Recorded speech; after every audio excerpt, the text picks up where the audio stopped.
અત્યારે અમે કાઠમાડુમાં, નેપાળના કાઠમાડુમાં સિટીમાં છીએ અત્યારે.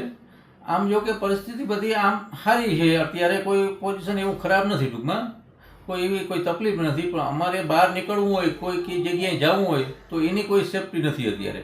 અમારે 12 તારીખની ટિકિટ છે એરપોર્ટની, પણ હવે અહીંયા જવા માટે જો કાલે બધું સારું થઈ જાય વાતાવરણ તો વાંધો નથી, નકર એટલી જ અમારે ગુજરાત સરકારને અપીલ છે કે અમારે 12 તારીખે સવારના 11 વાગે અમારે ટિકિટ છે પ્લેનની, 7 વાગે તો એ એક વ્યવસ્થા અમને કરાવી દે ને તો સારું. જો સારું થઈ જાય તો કોઈ પ્રોબ્લેમ નથી, તો અમારી રીતે અમે વયા જશું. બાકી અત્યારે ઓલું કોઈ અત્યારે અહીંયા કોઈ તકલીફ નથી, અમે હોટલમાં સેફ છીએ અત્યારે, એકદમ સેફ છે, વ્યવસ્થિત છે. છે.